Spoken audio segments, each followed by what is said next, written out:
So we are taking a moment to just be able to capture this. Sorry that we have to do this. The best thing to do is to do something, and then we can be able to pick it up as we go on. As I was sharing earlier, we would like to really come on set to talk about mental health awareness, mental health illness, and to raise an awareness about what mental health is. I am so glad and I'm excited because I am joined. Let me make sure my head, I have a big head. I want to make sure I am. If you tilt it too much? No, that's okay. Okay. So that I can sit back and make sure that, yes, this is comfortable. So we said that we'll take a moment to just talk about mental health.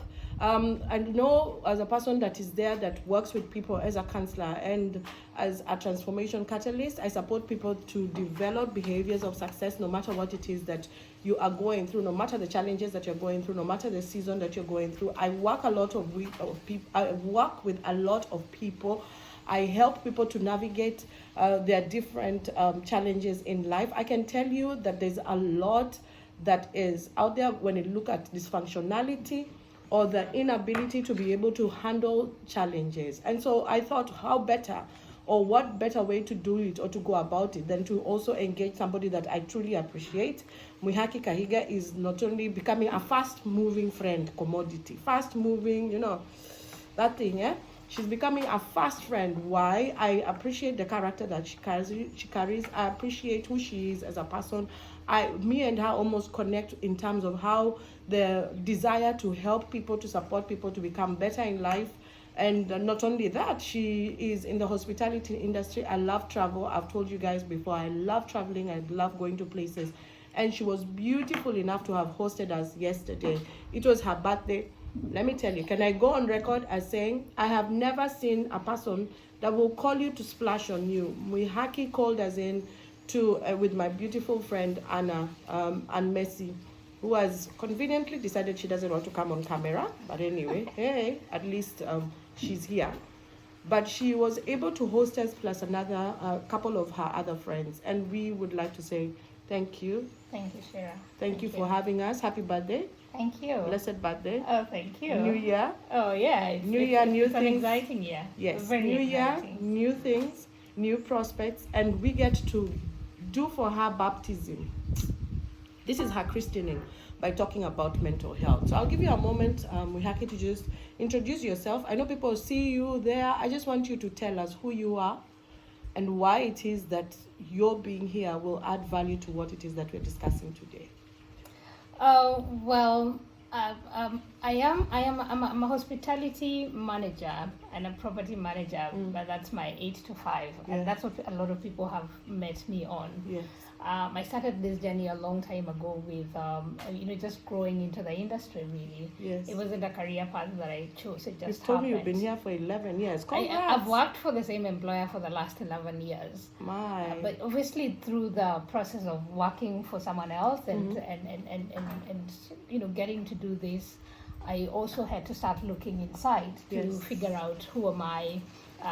What did God bring me into this world for? Obviously, it wasn't just to work and earn an income. It was also to do something that would be my legacy, something that I can look back and say, I did that. I saw that person move from this level to that level. And so in the process of trying to figure out who I was, I had to do a lot of soul searching.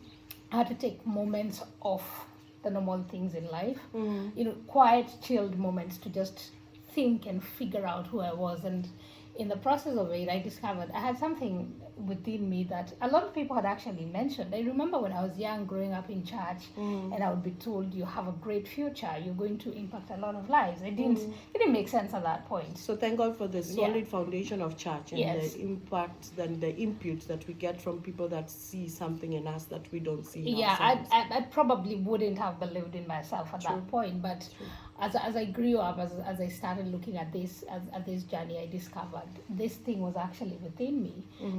There was a power within me that has the capacity to see someone, see what is in them, help them grow that which is within them, and hold hands. And I know this journey has not been a smooth ride. I've also met people that did not appreciate that. True. But the ones that I have met that were able to appreciate the tools of trade that God has placed in my heart.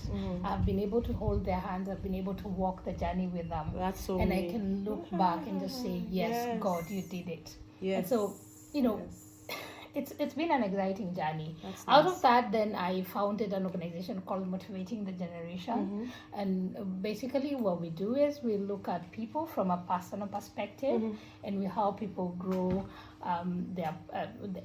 within their journey. So that looks at as a person and does the personal development aspect. Why are you here? I mean, I did that myself. So I'm not just telling you stories from a book. It's my journey. I know, right? I have gone through it. It's living through. Yes, I've and gone I think through that it. that is also what gets to distinguish one person from the other, or one personal development coach, or if you want a mentor or whatever, is not necessarily the head knowledge, because people read a lot, people know a lot, but it is different when it's something that you've navigated in your own life. Yes, because that it personal does become a experience, living truth. Yes. And so we can also start from that place of self-awareness. When we're talking about mental health, first of all, maybe as we talk about how, if we would know ourselves and understanding who we are, because that is a crucial part also. You can't understand if you have any mental issues until you understand the person. That you are. And as I was mentioning yesterday, I don't remember that was to you, is that the mental health journey is a journey that starts inside. It's within? It's very much within someone. And so personal development comes into play. The other role that we play is obviously business development, and I love the aspect of leadership. I love discussing ethics, I love discussing growth, I love discussing, how people can move from one level to the other. And in this journey then is where I discovered that even the top CEOs are going through crazy They're going through things. a lot of stuff. Families are broken. Yes. We're coming from broken families, a lot of us. We're coming from backgrounds that are wanting. I mean, some of us were born in ghettos, yeah? There you go.